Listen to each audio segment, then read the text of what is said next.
I really believe that my biome, so all that like yummy, wonderful, everything that makes me up, that lives just off my skin and on my skin, when I'm working with someone, is then excitedly connecting to that person's biome.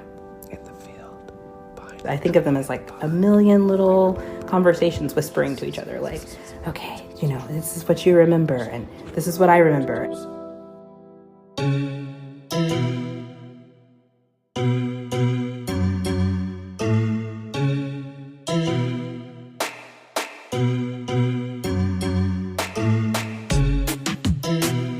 Hello, beloved listeners. This is Adrienne, writer of stories and songs, emergent strategist, and pleasure activist living in the land of the Shakori, Skurure, Tuscarora, Eno, and Lumbee peoples. And this is our podcast, How to Survive the End of the World, where we're learning from apocalypse with grace, rigor, and curiosity. When I say our, I'm including my sister Autumn, who's currently on sabbatical. I miss her so much. And in her absence, and basically this was her idea, but in honor of my book, Fables and Spells, I'm going full witch this season and having conversations with some of my favorite witchy people. I will also be reading you little bits and pieces from the book as we go through. What I mean by witch is people who work with the elements of the natural world, including our human nature, to generate more possibilities.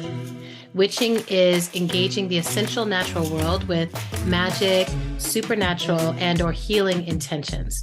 Some names for what I am including in witch work: shamanism, sorcery, seeing, healing, herbalism, midwifery and doula labor, root work, conjuring, ritual and spell casting, astrology and divination, sound baths, altar building, song channeling, building a direct relationship with the realm of the ancestors, the spirit, the holy, the ethereal, and us. And, you know, as I'm talking to the guests that I have here today, I'm like, oh, it's also like moving spirit directly through the body. So I'm going to talk about that. But the guest I have today, I'm so geeked out about. Her name is Aesha Rasheed. Hi, Aesha. Hi. So Aesha is officially formally co-director of Southerners on New Ground, but in many ways, the way I know Aesha is as a healer, as a body worker, as a witch who knows how to come into a space and clear out anything from it that's not supposed to be there, someone who's in active relationship with her ancestors and with those who are around her here. And we have, we've been doing work together for a long time, Aesha. Like, we've really been in the like long run. You know, I think of us as Katrina babies. Like, Katrina friendship is where we were rooted. Yeah. And I've learned so much from you and with you, mm-hmm. and I'm so grateful you're here today. Aww, I'm so glad to be here. And yeah, you've been a consistent thread throughout a long transformation. I think Katrina is a huge breakpoint of my entire spiritual practice. So, yeah. Yeah. I feel like, I'm like, wow, we really, something shifted for many of us in that moment and continues to shift. We continue to learn. Yeah. So I adore you. And I like to start off our interviews always with, how are you right now today? Like, bring yourself into this present moment with us and with our listeners. I am remembering hope out of a time of thin, where hope felt distant, and it still feels like it's breaking forward in like flowers in spring. Like, I don't know if they're going to be there. Or my vine on my front porch that every year we have to cut down, is just part of its ritual, is to cut it all the way down and then anxiously await its return. Like, is it coming back? Until it takes over the porch. So I feel like that's where I'm at. And trying to get more emotionally lubricated after feeling a little bit emotionally ashy, honestly. So, yeah. Emotionally ashy. I'm like, that's such a visceral visual. I'm like, I know exactly what you mean. The dust is settling. So I feel like my spiritual practice right now is doing this like matchmaking work where I'm like, okay, like you gotta go meet Kathy White Wilson. Like you gotta go find like you gotta find Yolanda. Like you gotta go Yeah. find like other recent, I'm like, oh, David Blair, like y'all need to sit down and talk. So I think there's a way that I'm like sending my spirits towards each other Yeah. too, and just being like, y'all would have a time. Like, Yeah. I know you're going to be running straight for Baldwin, but like, there's a lot of more recent ancestors who I want you to check out. Yeah. Yeah. So, I'm really grateful when I looked on the schedule and saw that it was you today. I was just like, yes, I know Aesha, and I know that we can always talk about anything, anywhere, anytime, and that's such a comforting feeling. So I want to start out by saying I know I'm using the language of witch, and I'm talking to a lot of people who maybe call themselves witches and maybe use other language for themselves. So that's the first thing I wanted to ask you is how do you identify the work that you do? Yeah. I mean, I do claim the word witch. I think I claim it. Yeah, because I think it's about being in relationship and right relationship to the more than human worlds and seeing magic and witnessing it. So I think, and it's also to me a very, it's reclaiming a feminist practice, reclaiming or a non-patriarchal world where, where I think women, people, and people who move through the world as women have been called witches in so many ways. And I think, yeah, I'll claim it. Like I claim lesbian, I'm in that lineage. Yeah. But I also often say of myself that I am a baby shamana, which I'm starting to more learn to say I'm an emerging shamana, which I think is I was like baby shamana. I'm like I think exactly. And I think I always, I started off. What's the distinction for between you baby and emerging? Emerging. I mean, I can guess, but I want to hear for you what you're learning there. I think I often in talking about spiritual practice and talking about magic work and talking about these things that have been hidden but also nurtured in me, I think I have to learn. And so that's where the baby comes from. Like, I'm just a baby. I don't know enough. But I think emerging is recognition that actually I do know a lot and I have practiced a lot. And I am, in fact, often asked and called to show others. And so while being in the first line of babyhood is a beautiful place, like no shade, and I like to be there, I mean that I'm always learning and like always growing outward. I think emergence is like something that is opening. And so I think emerging feels more, like more true than I don't know anything and this is my very first day, which is not accurate for where I am, I really like that. And you said shamana? So meaning a shaman, meaning one who really devotes themselves to the study of spiritual practice, not just in the mind, but in the physical. Like I'm practicing by sitting. I'm practicing by slowing down. I'm practicing by watching this orchid bloom, which is gorgeous. I'll show it to you at some point. I'm practicing by how I do, not just like it's a who I am in the world, not just a tasks that I complete or projects. So I think that's what I think about. And I also locate shamanism as connected to pre-colonized ideas of a way of being, to, what some people say, animistic practices. So recognizing the spirit of life in all things.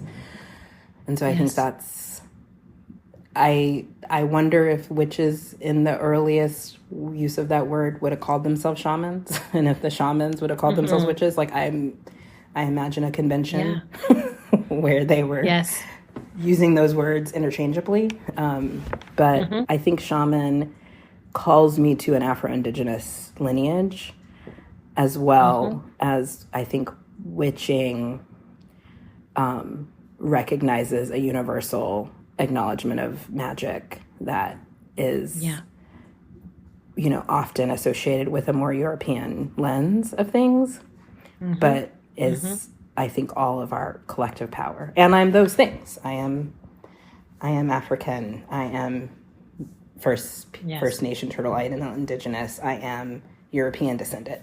All of those places mix inside of me in an alchemy that makes me. Yeah.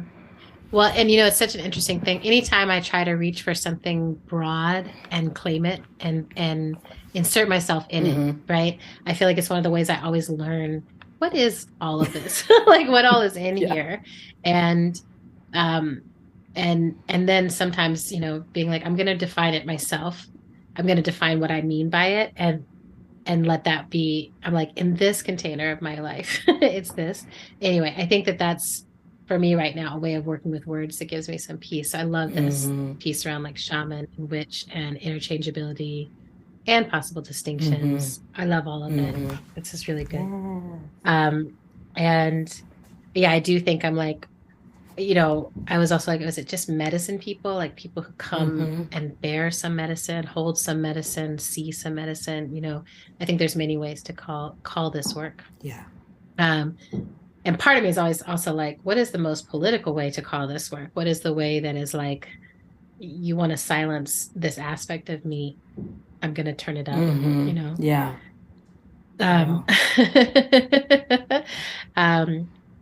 So you want to silence the woman of me? She's going to roar. You want to silence the witch in me? I'm going to sing every spell. You're going to like kind of silence me. You'll actually catch more of my power that way. Yeah. So when did you first realize that you were drawn to this shamanic path? When did it first call you? There's so many wins. I think one is very babyhood. Like I have distinct memories of one, I was raised Muslim, and in the Islam that I was raised in, we had an acknowledgement, and my parents really gave me the gift of understanding this unseen world called the Gain that is right next to us. So the imagination of another dimension. And as a child, I was just like, they're everywhere. Everywhere there are beings that I don't always see, but I bump into. Like I knew that, and both because my parents told me, but because I felt them. Like I would, I dreamed true as a child, meaning that I would wake up into a paralyzed world of like where I couldn't move my physical body, but where I could see all of these beings. If I looked quickly off the corner, I would see like, a jackrabbit. I would see these creatures, and my parents were really, like kind of quietly supportive. Like they weren't really actively like, this is magic, but they were like, there's all kinds of things that you don't know about. Allah is, magical. Like Allah is all powerful and anything is possible. So I feel like that. I also practiced mind control as a child. And by that, I mean, I think I knew myself. Yeah. I think what it was is that I could so lock into a kind of empathetic stance with people that I was close to, especially my mom, that I could be in communication in thought. And I didn't, I used that in ways that one might as a child who loved ice cream, mostly to try to get her to buy ice cream. Yes. So you're like, be like, come on. Our mission is clear.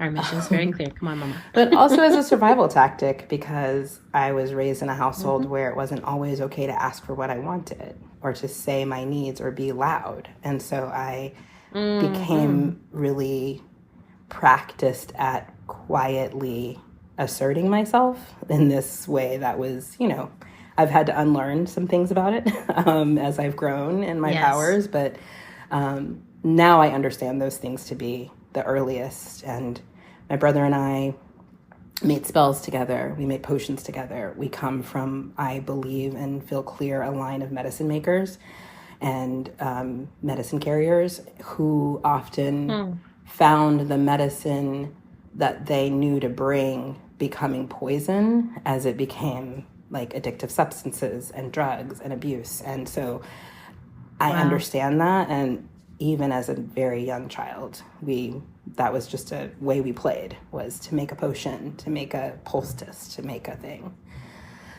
But I love that. Yeah. Like baby Aesha. Actually, my brother and I have these matching little pictures that we bought at a thrift store together of a little boy child and girl child in indigenous garb who were medicine people. And we each had them in our rooms. And it was like a thing. Like we very much grew up being clear that there's something about that for us. Yeah. And I should say that my brother, who has passed, is also a Scorpio. So we were a Scorpio duo. So that, created a lot of a lot of opportunity to go. A lot of magic making between the two of us. So, but I think where I came again into a conscious awareness was when I became a body worker. And that was driven, like many body workers I know, by my own pain and crisis, like healing crisis. And the healing crisis that I went to drove me into body work and led me directly to one of my most enduring teachers, Dr. G. Love. Who we've had here on the show. So excited. And she, was this incredible, immense being. And already, I met her painting the map of Africa at Jazz Fest. And people had told me about her, and I pretty immediately found myself falling into an apprenticeship with her, which I didn't understand that to be for like a good 10 years.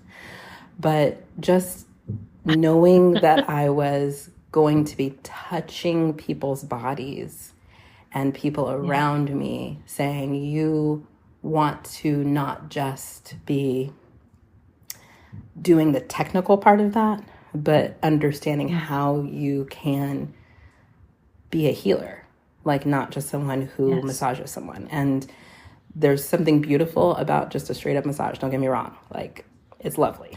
But being a healer is another layer. And I connected with her and began to kind of follow this person around who did all kinds of wild magic in public. And I was like, okay, I want to do those things. I want to notice the moon. I want to be registering these cycles in the world and in life. And, she taught pretty early on the practice of thanking and apologizing to water, and like just consistent practices that reminded me that I am a part of a whole earth system. And as such, I am connected to that which is magic. And just the existence of this whole ecosystem, this whole planet, is astonishingly magical. So I think that was a place where I got more, like in conversation with her and others who gathered together for equinoxes and things like that, the courage of saying like, oh, I'm a witch, actually. Like, I want to wield this magic on purpose, So.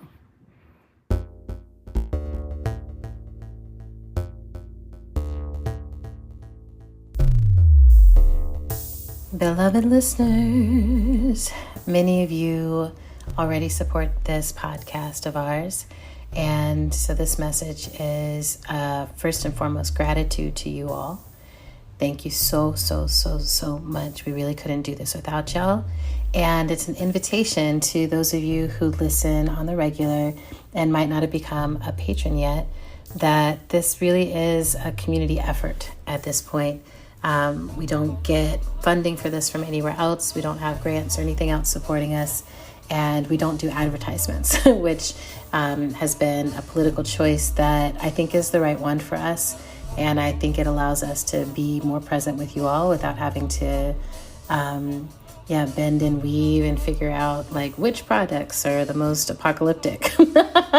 Anyway, so the question that I'm here to ask you is, would you mind slipping over to patreon.com/endoftheworldshow and putting $1 on it?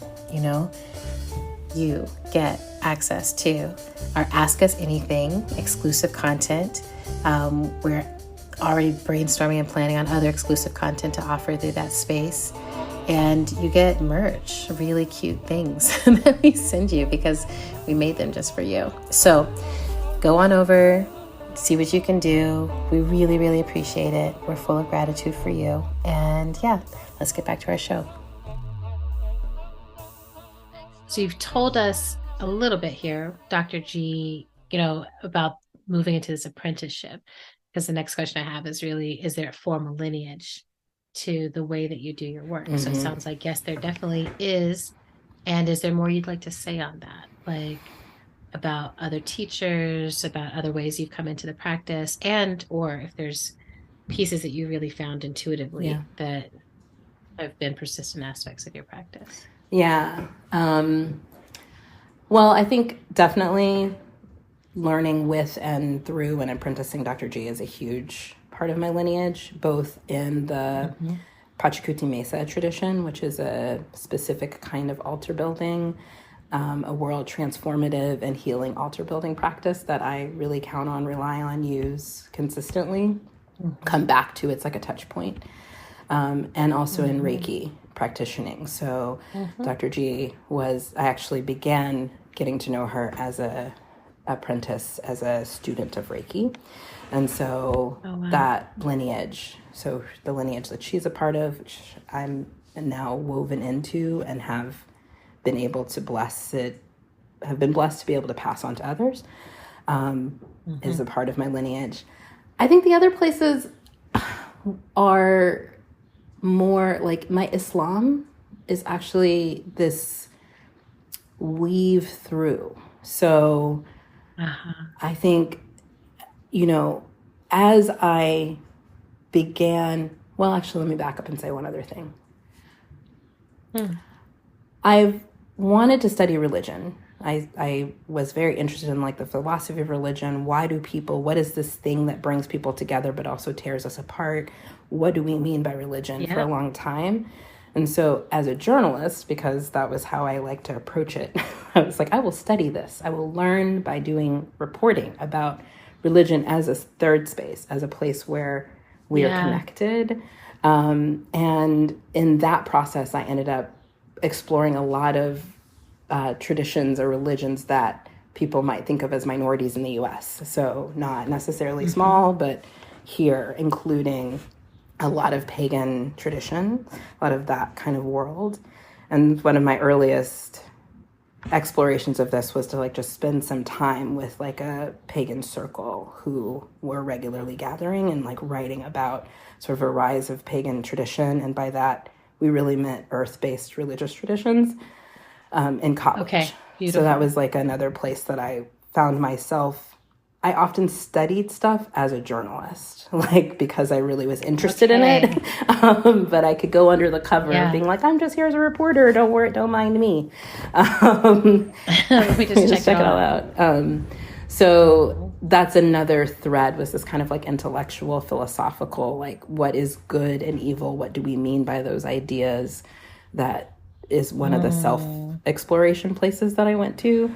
And in that, also shoring up I had lived as a Muslim child in mostly non-Muslim settings in all kinds of rural places in the United States, and felt often othered, but also proud of being separate. Like my family was very like, we are different and that's good. And so anything that was like that, different and proud, I was like drawn to. I'm here for it. Yeah. And so I think that was a piece of how I got kind of drawn into and toward Ifa-based traditions, which turn out not to be my particular path. Like, I don't feel called to my own, to study deeper or become an initiate, but I respect and admire so much. And looking at those practices as something older than anything else that I have known was very powerful for me. Like, I was like, oh, there's paths, there's many paths, not just the three that we get told about, or the kind of one with asterisks 2 and like, it's like, we're Christians and there's some other people. So it was really profound for me too. But yeah, I think those are the main places that I draw from. And then I have to say, like, in a very intuitive and powerful way that I only sometimes understand in reflection, is my mom. Oh, wow. Who didn't name herself as a magician or spiritualist or a witch. And I don't know if she would have in life. But she was a food healer. So she this is a person who taught herself to make the most glorious, foods not of her own cultural practices or her own upbringing. I ate seitan as a child, made by my mom's hand, before I knew what the hell that was. We were those Black children who my mom fed us only whole foods, only non-processed, only made from hand. And basically, I now understand, healed my father's cancer such that he lived for 2 years when his prognosis was 6 months, through food. Wow. Food and juice. Patriarchy made it such that I didn't get to fully understand that as a child. But in retrospect, I'm like, oh, this is a person who was, like the mom and, oh God, what's that movie? The Casita. I'm not going to remember it. In Encanto, when the mom is feeding people and healing them, that was my mom. And I realized that was the kind of medicine that she worked and the kind of magic that she worked.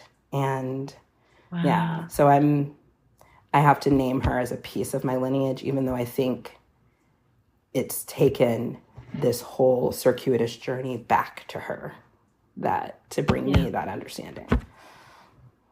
I love that. I feel like we do get given these lives that are actually incredibly ripe with everything we need to know, but it's having the time to slow down and look at all of it and just be like, oh, this is what this was. That's what that was. And I love thinking about and this is how old you were figuring this out while I was already here. Wild. Totally. That's wild. Yeah. All right. I really love that. All of those lineages pouring in. I think that's also part of what I've been interested in with doing this series of interviews. It's there's not one lineage for how you become a person who can hear and feel and move energy. And I think it behooves us to start to understand ourselves in a larger net. There's actually so many people working with the unseen. There's so many people conjuring and spell casting and cooking and singing and doing what they can to keep their folks well. And that gives me a fractal hope that is really necessary when it seems very overwhelmingly oh my gosh, what the hell? And I'm but a million gazillion people are casting spells to move us through this. Right? And that gives me hope. So what are all the ways that you do your shamanic, healing, witchy work? But I have to say, even as I ask that, my whole body lights up you know what she do. You know what she do. My whole body is you need to go see her right now. You need to get on the table and ask her to remove some demons. Yes. Anyway. So I just have to be transparent that that's what happened inside my body as I asked that. I love that question. Well, I feel compelled to say one thing, though, before I go there about what you just said about the mini weaves. And I think, like, that is also essential to magic. Like, it is about being at the intersection between things and pulling from many directions. So I think, yeah, of course, we come from many lineages because that's how it happens. So that's just making me, that's downloading into me right now. But yeah, how do I practice? So I'm definitely an altar builder. So that means I keep an altar for myself in my practice. I build altars for projects that I'm working on. Like as co-director of song, I've tended an altar specifically for song work, you know, throughout pretty consistently. And listen to the altar. So I think altars are both about a place to connect to the unseen world, but also to hear back from. It's like a telephone kind of, where it's like, I'm sending this message, what you got back? A place to hold things. So I do a lot of that. As a facilitator, I think my witching and magic shows up in, like, as you already said, in clearing spaces, like the physical ground, thinking about how people connect to each other. So how are we in a physical space that contains our bodies fully? How are we paying attention to what our bodies are doing in order to bring ourselves fully in the room? And so it looks alike like that. I think because I'm a body worker, I'm often noticing how people's bodies are showing up, which, side note, I think is one of the challenging things about Zoomlandia is that I feel like I have only a partial read. So I'm only hearing a part of the story. Yeah, I'm like, I only hear part of you. I'm like, oh, I don't know what's happening below your shoulders. You know, or how you stand up when you walk around. Like what's going on in the body. So I think that's a place where I apply this information.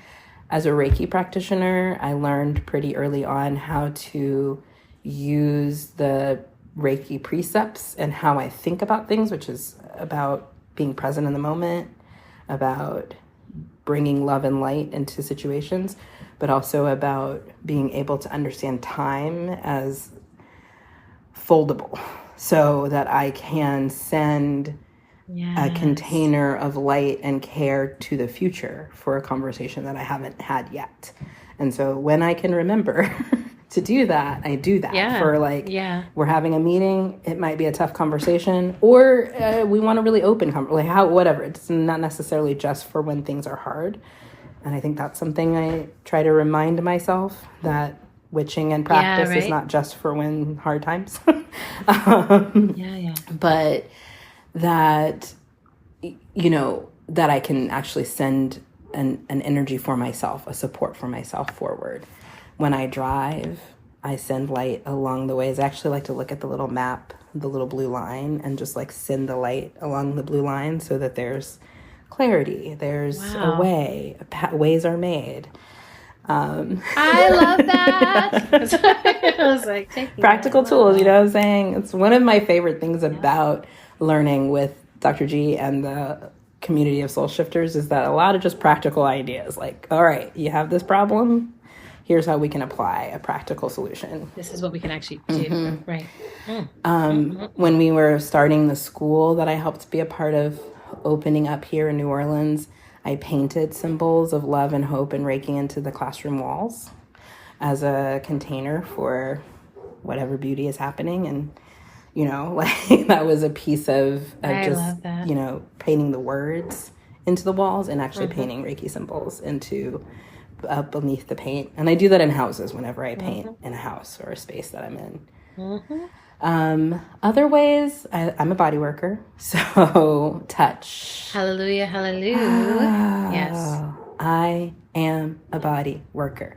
I'm saying it many times in my mind because it has been a 3-year period of not getting to practice. And I am in a because of the COVID-19 devastator. That and mostly because of song. Sitting in this seat, taking the spiritual assignment of Southerners and New Ground, which is incredible in lots of ways, but that's the biggest sacrifice in some ways. Like I have made that sacrifice. Oh yeah, that's a big one. And I'm so desperate to get back to it, and inshallah, it will be soon. But that means that one of the ways that I use my skills and gifts and personal genius is in calling to the body. So one, I really believe that my biome, so all that like yummy, wonderful, everything that makes me up, that lives just off my skin and on my skin, when I'm working with someone, is then excitedly connecting to that person's biome. And so I think of themselves as I think of them as like a million little conversations whispering to each other, like, okay, this is what you remember, and this is what I remember. And in that process, I know. So I may not know from talking to someone. I know some things on paper, and I'm studied, like I study a lot. But, like someone comes and... You're like, I've still got a journalistic spirit. Like I go looking. I look things up. I had to learn every muscle, its origin and insertion, and all of those things. And so I'm using that part of myself. But what really gets there is putting my hands on that person's body. So when someone's on my table, I hear them. Like I hear through my hands. And there are things that my hands know to do that my mind can only catch up to later. Yeah. And I think that's because I can channel what their body is asking for if I listen. Directly. And it requires a kind of emptying out to listen, and a kind of what I didn't understand when I started, but really understand more and more, is it requires a release of attachment to outcome at a level that actually song has asked me to level up even more in, like where it's like I don't know if I will be able to help this hurt. I have to let go and just listen. And then as I'm listening, my body begins to be a tool of the body of the person who I'm working with, so that I know where to go. And clients have told me this, people who are on my table are like, how do you just know? And I'm like, I cannot with words fully explain why I know that disc is hurting. Like, or why I know. It's so fascinating when you do it.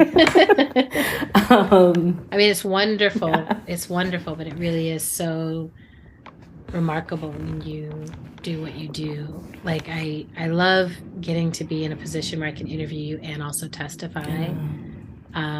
Because it is, it spoils you, because then you go to folks and you're like, I need you to just know, like to just put your hands on me and, go where the need is and the pain is and the stuff that, for my body. And I think a lot of bodies are like this. The place where I'm experiencing acute pain is rarely the place that's creating and causing that pain, right? It's like, that's where your body is trying to adjust and adapt to cover something else that is quietly pulling you. And then you always are like, yeah, well, let me go. Oh, I can hear somehow, no, follow, it's over here in this other hip. You're the first person who ever got me to understand that, like, I hurt in my left hip because my right hip was tight.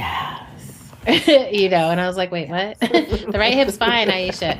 It's fine. And then you're like, let me just see what happens if I let this part go. And it's, it's like life-changing little hacks that are like, I also want to ask you, in that listening, my experience of you is that you both feel what's happening in the body and you feel how spirit is happening in the body. Can you speak to that a little bit? Yeah. I mean, I learned early on to call in my own spirit guides of support. And I usually offer a little kind of invocation prayer, how the many ways to describe this, to invite the spirit guides of the person that I'm working with and kind of invite them to be in communion. Like, what does this, what does this body, this being need? And in that, there's, I'm letting that conference inform what I hear. And I think there's like the muscles remember things. Like we are our mind and our body and a spirit, and I believe that my existence is the alchemy of those things. So what my spirit is and who my spirit is informed by the body that my spirit is inhabiting. So when if my spirit could be separated from my physical body, it's a different thing when it's outside of my body. Yeah. And so it's like in that, it's the channel too. Like it is the kind of like an altar is a phone, like the body is the material representation. And one time working on someone, I had this kind of euphoric moment of realization that I'm like, oh, what if we are the somatic expression of the earth? Like, it is like through our bodies. Wait, hold on. Say it again. I was like I think you're correct. Like, what if we are all the somatic experience of the earth? Like, so if, when the earth is like, I want to feel cold, hot, sex, excitement, like, orgasmic, weeping, like that is, we offer that. We are that. Yes. And, as our plants, as our animals and birds, but like we are the way this earth home experiences a somatic, like, presence, experiences touch, So I think that's so real to my body work that I'm like, your spirit is touchable through this practice. I love it. I keep trying to find ways to talk about what happens for me when a poem comes. And where I'm often like, I am writing this. But also too, there's some impulse that is like sending it through and wanting it now. Yeah. Right? That's like very, this way that you're just speaking about the somatic experience of the earth, where I'm like, this one's for her. This one's for something, whatever that is, that's much larger than myself. And I think of a poem as, this, like what you do with body work. I think sometimes I do with the collective through my poetry, right? As I'm like, I can work out this shoulder by bringing attention to what's happening here in this place in our heart, or, so I really am like vibrating off of that. I love that. That's what muse is, right? That's why the idea of a muse was, I think, people trying to give a name to that experience. I think so too. Like, so given the wide range of things that you're practicing right now, both things that are directly related to your movement work and things that are directly related to healing and shamanic path, which skills do you wish everyone had access to or was practicing in this time? In this apocalyptic time. Ooh. I mean, I think listening is a big bottom line one. And I think that doesn't seem like a witch skill, maybe. It sounds much more mundane. But it is the main one, like paying attention. Yep. Listening to self and the larger world, which is why I have really, I've not been always a meditator. And I actually am one of those many people who were like, I don't know if I can sit for this long. In fact, I will credit you. It was learning from you and generative somatics and being like, you and Alta Star being like, have a sitting practice. And I was like, I don't know. If I sit still, I'm not good at it. And then I did it. And I realized that my capacity to drop in and pay attention is expanded exponentially. And so that means that I hear myself and others much more clearly. And I think I hear like the earth speaking much more clearly. And that guides me. So if I can just center and listen, That's a big one. And I think I wish for everyone to be able to just like quiet, sit, listen. Yeah. And then I think play and curiosity.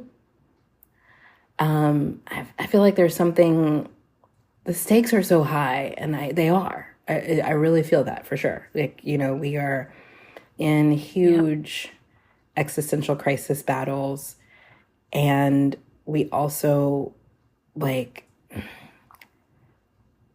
my best witching comes from being willing to play with the realities, like to find places of joy inside of anything, like of anywhere. So experimentation and being willing to try some things. You know, I think having the rails and the listening, I think the listening and the play go together, because if you're listening to yourself and others, then when you are trying something, you can more, it's not about safety, but you can more, you can be more effective in pulling back when things have gone further than you mean to. So when you're playing, you also are listening. And that, I think those two things are really important. I think just actually being like relating to the moon as a marker of time and a guide. Yes. I wish everyone did that. And I think we're increasing. It's so exciting that so many more people have some kind of passing relationship to the moon that they're naming. But that, like, if we could, I think it would be hugely transformative. And I've seen it actually offer some shift in my current role to note the cycles of the moon and of the planet. Like, just actually using that information to plan around, to notice what bodies need to do because of certain times of the season.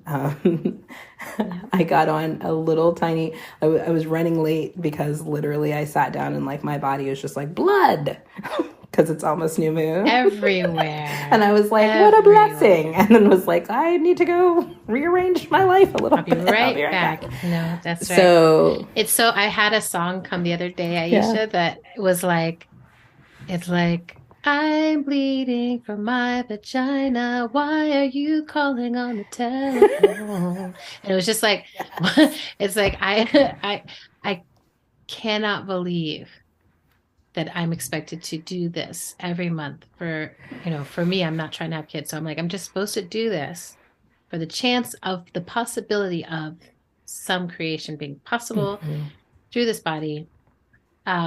And I'm still expected to do other things while it's happening. It's just so wild. Anyway, it's really wild. I know there's this whole movement now to actually have people organize, people who bleed, those of us who bleed, to actually structure our lives around that bleeding time, because it's like so much, and that time is tied to the moon time, right? It's like, what does it mean to actually to give into the cycle and to notice like my energy is hugely pouring output, and then now my energy is, I need to be laid out on the bed. Like I gave myself permission this time especially because I'm grieving. So I was like, what I'm going to do is lay on my bed in my period panties. Watch alone and watch people forage for mushrooms out in the woods, and it's gonna be great. Totally. And I think I believe that one of the other reasons for the cycle is a nonviolent blood offering. That was one of the ways I was taught. I think so too. So it's like a sacred, and I don't I don't think every individual one of us has to feel the same way about it, to name it as this kind of like force in the world that has sacredness to it. So even if I on a given day don't feel sacred about the blood pouring out me, or wish that it would change or You different. just reminded me that there's a blood spell I need to do before this period ends. Thank you. Thank you. I'm like trying to get this land, and I'm like, I need to take some blood to it. Yes. One of the earliest yeah. witching tactics that I learned from one of my first Yeah. boos was, you want something, put some blood on some it. blood on it. Yep. Got it. I'm like, right, duh. That's great. Beautiful. Anything else? Any other practices you're like?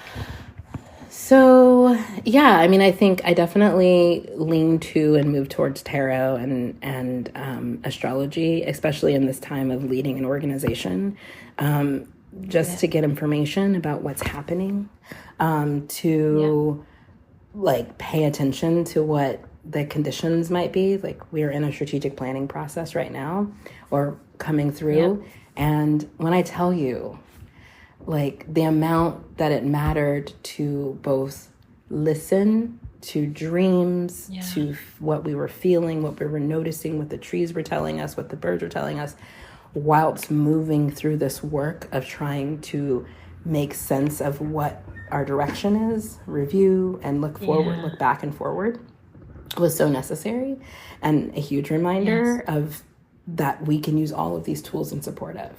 So I may draw cards, I will say the first year of this role was quite trying. I mean, it's been a huge thing, but, especially 2020, 2021.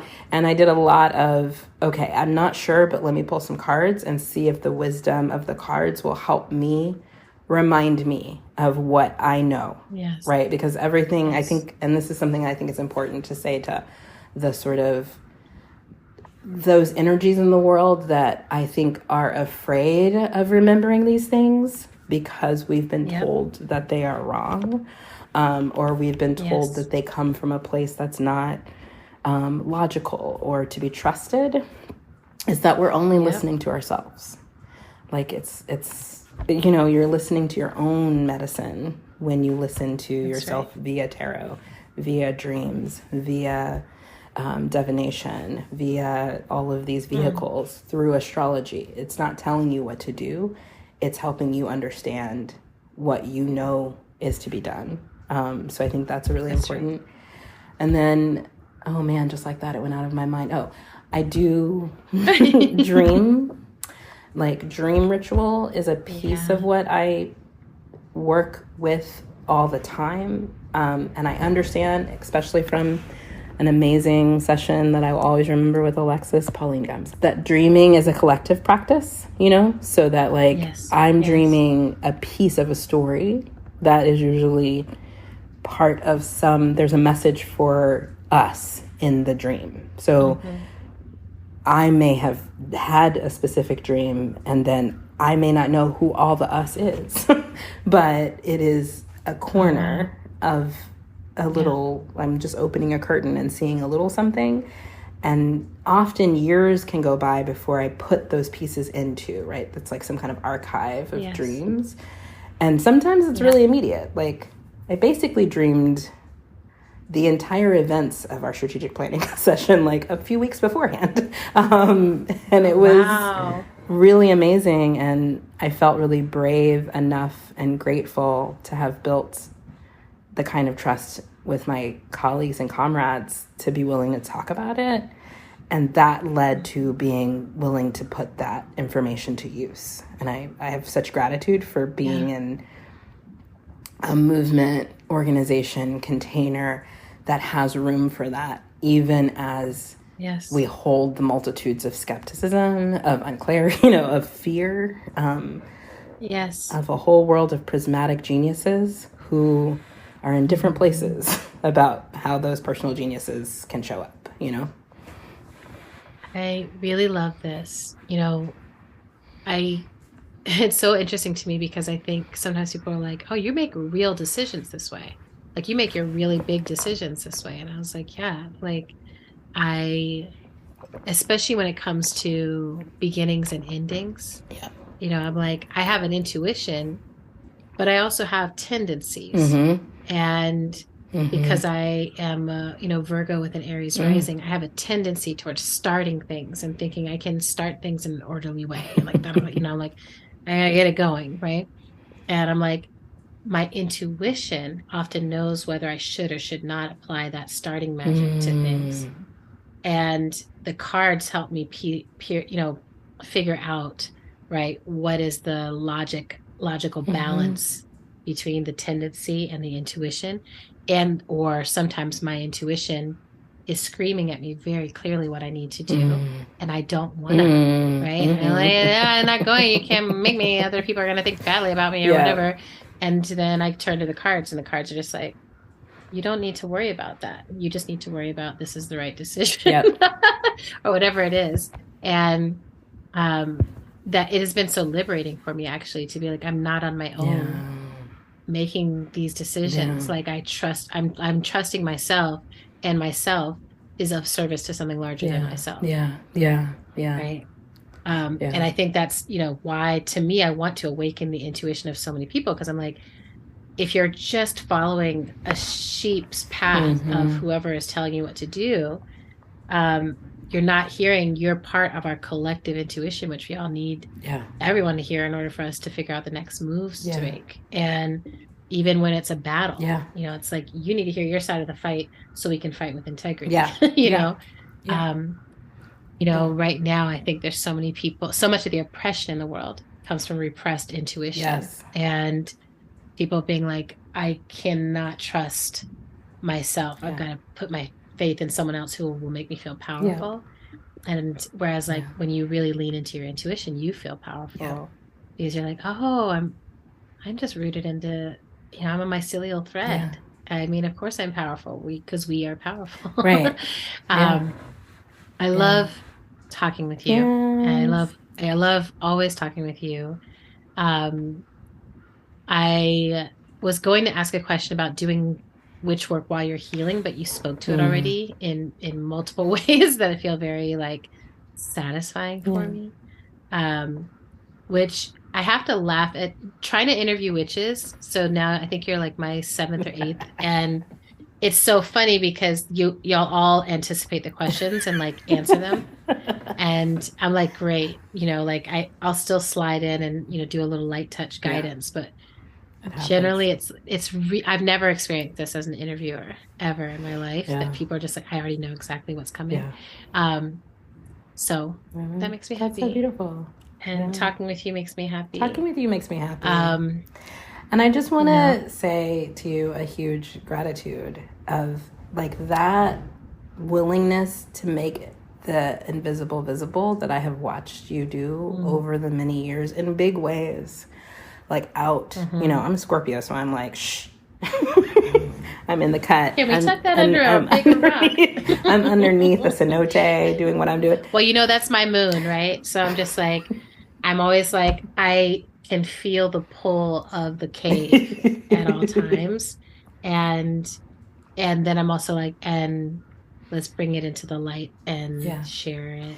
And then we can take it back to the cave. Yeah. And I just it's a huge it's hugely important and has been a real gift to our collective movement work and collective remembering that you've been willing to do this kind of magic work in talk to people about it, be open about it, be upfront, and integrate it into actual movement work, using tarot within the movement tarot that you did, all of those things have increased our capacity to remember our technologies. It's just widened the field. And so I'm really grateful where I sit right now for getting to witness that and benefit from how it has opened more space. Thank you. It's so exciting. I feel like part of my maturing is just being like, oh, my position is like the town crier, right? It's like I walk around, I learn things, I figure stuff out. But then a lot of what I'm doing is like, y'all, I got some body work. That is the bomb. We need all be doing the body work. Y'all, I took the somatics course. It is making me feel alive. Come on, take the somatics course. Y'all, I got this tarot deck. the wisdom be wisdoming. Okay. We all need a tarot deck. Like, I feel like a lot of my work in this world is to be like, when I find something that works, to uplift it and to be like, you know, I'm so curious about why so many of the things that work for so many of us that are direct access to ourselves and to spirit are the ones that, you know, I'm not curious. I'm less and less curious. I feel like I have a real clear sense of it now, but I'm like, these are things that give us direct access to our power. I want that. You know, I've been watching that TV show, The Power, which I don't know. It was a book. It was based on a book, and it's just really delicious. You know, it's delicious contemplation because it's these women who basically a new power awakens in people. And it's like an electrical power that they can use to protect themselves. And it's like, yeah, I'm just like, I want whatever the grounded and rooted and benevolent version of that is. And I think that that's part of what we're doing all the time with each other. Beautiful. I'm gonna read a spell to close us out as our closing practice. And the spell that I thought would work, that feels like kind of the place in between song and like Southerners on New Ground and your witchy work, is this abolition spell. So it goes like this. All that is light, break bars between teeth, grind bricks down to dust, explode a sun-scale life force in each direction until the cages shed like dead skin. Brief, steamy night, slip through the cracks like rain. Nourish the soil, the parents who cannot hear their children tonight, and in the dreams of the babies, let them be held so they know to keep growing. Sun, sun, sun, let them grow up strong. 1 tree, 2 trees, forests that break the foundations of slave culture. Burst the seams of prison walls. Find home beyond the trauma of this night. All that is light, beam into the hearts of parents who would ever let a child, any child, scream in terror where they came for safety. Find the crack in the spirit and fill it with gold. All that is darkness, abolish ICE, abolish slavery, abolish prisons, abolish borders, abolish colonialism, abolish our addiction to punishing everyone who needs healing. Solstice come, solstice go, solstice come, solstice go. That made my hands warm. So be it. I felt you. I love doing spells with other people. It's the best. All right. I love you so much. Thank you for taking your precious, miraculous time and spending it here with us. Thank you for your life of finding your power, finding your healing, finding your shamanic work. Thank you for your wisdom. Thank you. Yeah. Thank you. And your leadership. Thank you for your leadership with Southerners on New Ground and all of it. I'm really grateful for you. I love. So, also, beloved listeners, thank you for tuning in for another episode of Witch School. We are produced by the delightful and humorous Zach Rosen. You can support this ongoing labor at patreon.com/IntoTheWorldShow. You can find us on Instagram at IntoTheWorldPC. We have given up pretending like we're on any other platform. And we'll see you next time. Shake these bones, shake these bones, oh, now shake these bones, shake.